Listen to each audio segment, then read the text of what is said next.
Yeah, that's never a good sound. I mean, that's a good sound, but it's not good that it doesn't start up afterwards. So, this is my father's ATV, and every once in a while in the wintertime, when it's been sitting for a while or he decides he wants to use it, I get a call because it's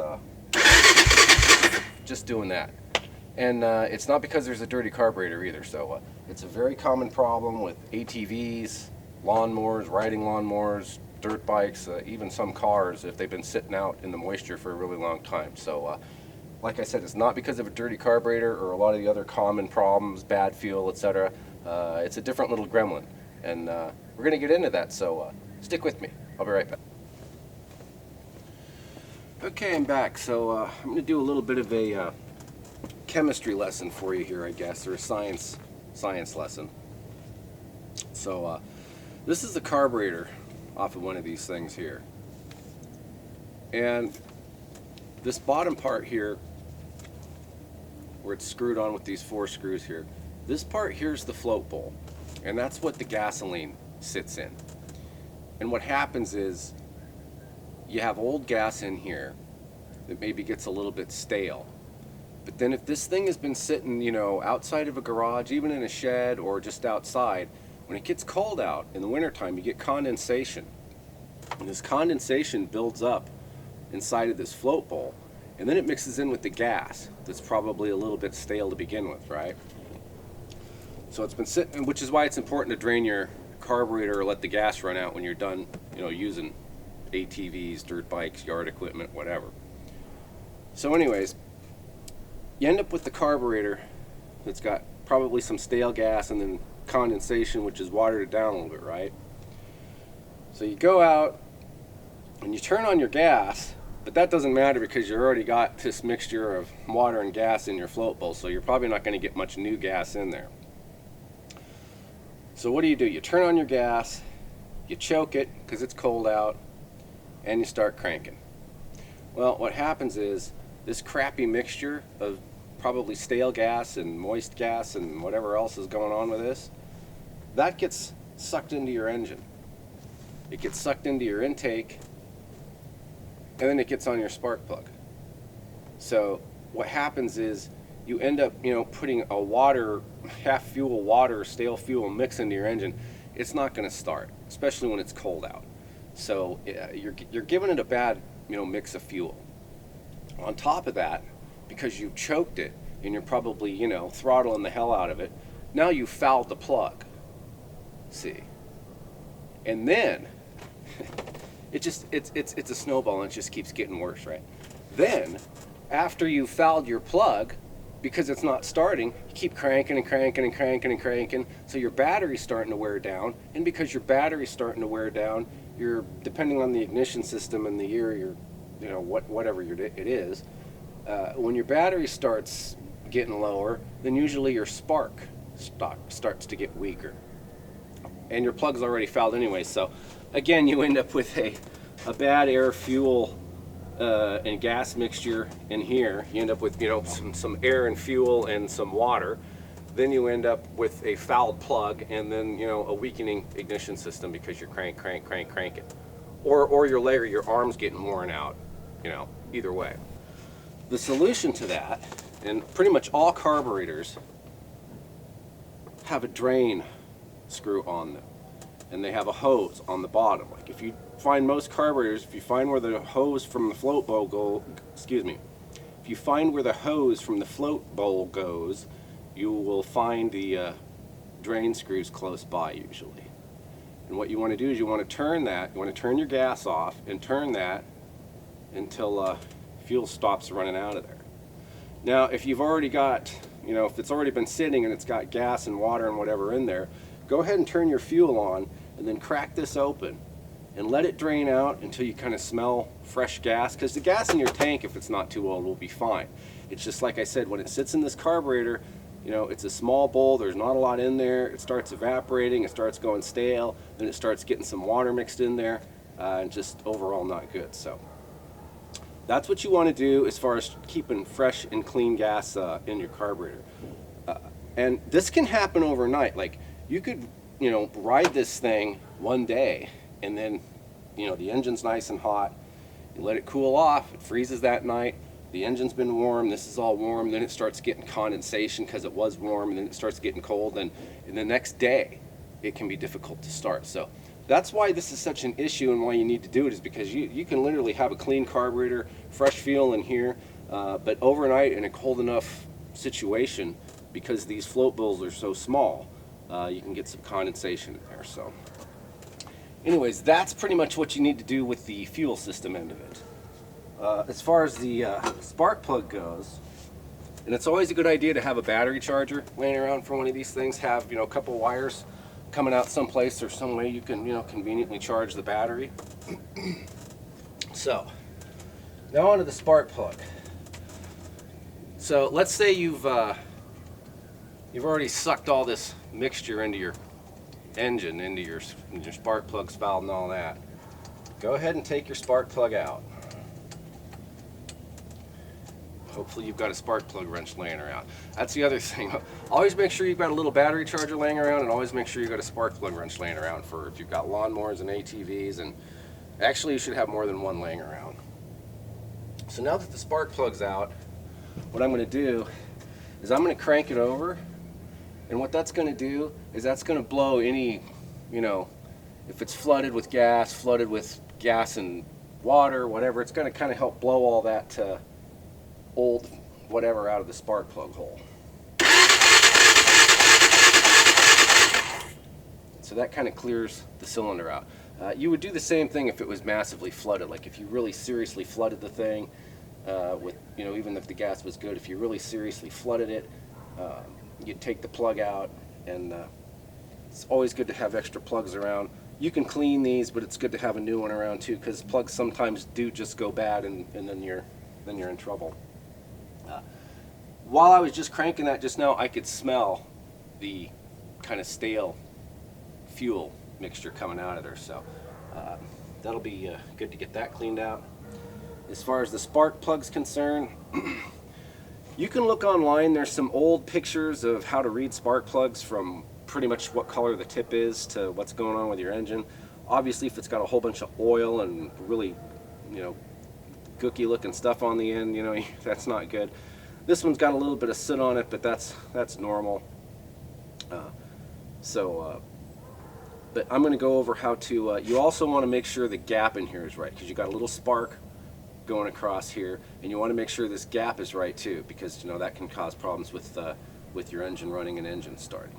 You want to clean the plug really good. You want to wire brush this really good, and then you want to take maybe a piece of sandpaper and run it between that electrode and the little tip up here, because I've seen these things kind of glaze over, and even if you clean the plug, it's still not making good conductivity across there. So I'm going to show you how to kind of clean and gap and check that in a minute. I'll insert that into the video, but that's what you want to do with your spark plug. Clean it up, make sure it's gapped right, and make sure that it's really good and clean. Air out your cylinder like I just did. Put your plug back in.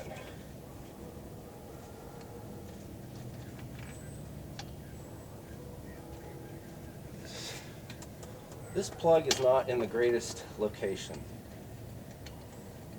These things are pretty easy to work on, these old Hondas, but this one's got a stubborn spark plug.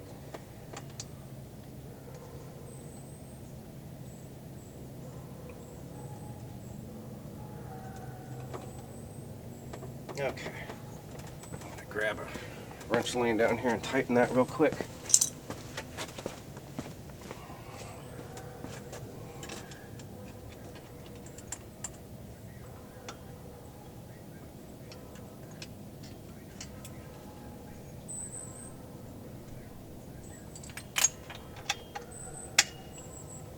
Always make sure you put your spark plug cap back on. Sometimes you'll forget and leave that hanging, and it's not going to start without that on there. Okay, we already showed you this old carburetor off of here. Okay, yeah, my drain screw on this side is over here. And usually what you're going to want, bear with me here, usually what you're going to want is a long skinny screwdriver like this. And you're probably going to want a flashlight too.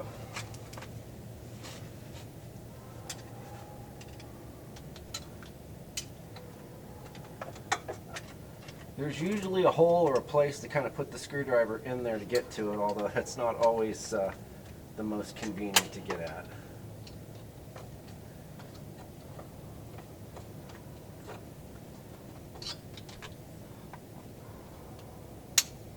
Put it on there and crack it.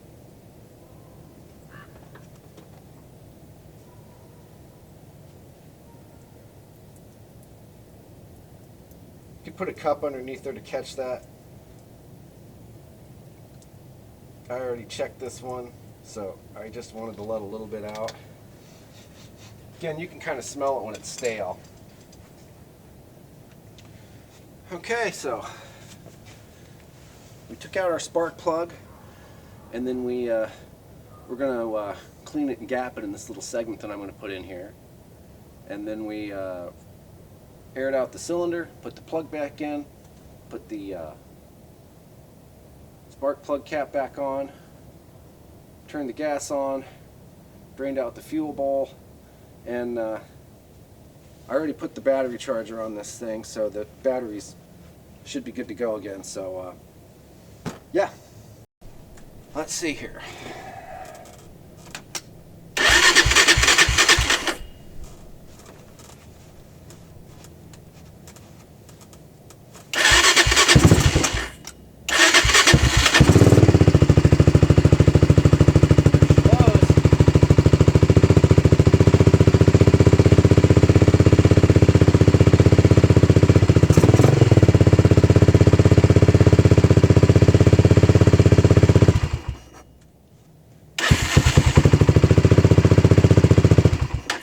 Always a beautiful sound. I'm trying to remember what year this is. I think it's in late 80s, I think. It's been a good old quad, that's for sure. So anyways, oh yeah, and like I said, make sure you have extra spark plugs laying around. You're going to need one of these, and I'm going to cut to the section of me cleaning the plug real quick, and we'll get back to it. Okay, so pretty much how I like to do it is you want to take your spark plug here and just take, let me make sure I got all this centered here. I just like to take and wire brush it really good, wire brush the threads. I mean, it depends on how dirty it is, but I like to wire brush the threads, wire brush all this stuff here. You want all this stuff clean. You got your center electrode here, and then the other electrode that comes up, and you know your spark goes back and forth between there, and that's the area you want really clean. And when you're done cleaning all this, hit it with some carburetor cleaner to loosen it up, hit it with the wire brush, then hit it with some carburetor cleaner again. If you don't have any carburetor cleaner laying around, some kind of alcohol or just, you know, whatever you got, then you need to take like a piece of sandpaper. I think this is like 400 grit.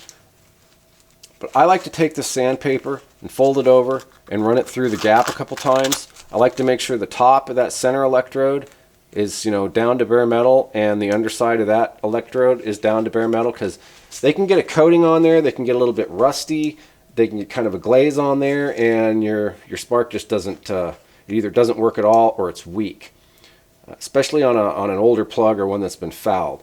So after you're done cleaning all this up really good, you want to take and run this thing through there. Then after you've done that, you want to make sure to clean this thing off really well.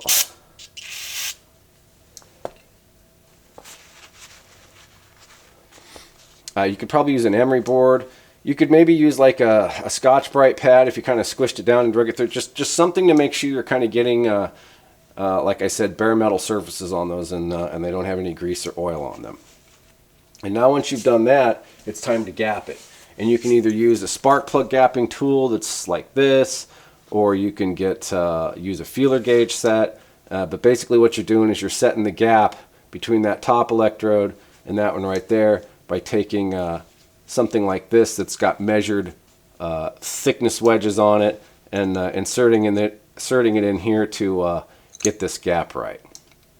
So there's a whole tutorial, I'm sure, on spark plug gapping that's much better than this, so you might want to look that up if you want a little more details on it, but that's pretty much the gist of it. So after you've like I said, that's all kind of part of the process. If you suck in that really crappy mixture of water and fuel or stale gas, it's just best to take the plug out, clean it really good, put it back in, drain your carburetor, make sure your battery's charged, and you should be good to go if you don't have any other major fuel system clogs. So. Okay, well, I hope that helps somebody out. Like I was saying, there's some things that can go wrong other than just having, bad or stale gas or a clogged carburetor. Condensation in cooler, wetter environments can, cause it to run fine one day and not the next, especially if you forget to drain or run all the gas out of the carburetor. Like if you live in Arizona or something, you're never really probably going to have a problem like this, because it never gets cold enough to where you maybe will get that much condensation, and then if you let it sit all winter, everything in there is going to evaporate out of there, and by the time you turn on the fuel valve in the spring or the summer, you're going to get a fresh bowl full of gas, and you're not going to have a problem. But when you live in really cold, moist climates, if you use something infrequently during the winter and you don't drain or let it run out, the next day or a couple days later, it may have too much condensation in there and have gone stale, and like I said, you end up sucking it into the engine and then fouling out your plug with it, and then you got to do the dance. So hope that's helping somebody out there and it keeps you running down the road. And till the next video, thanks for watching, and if you remember, click the like and subscribe. Shane, Gemini Garage.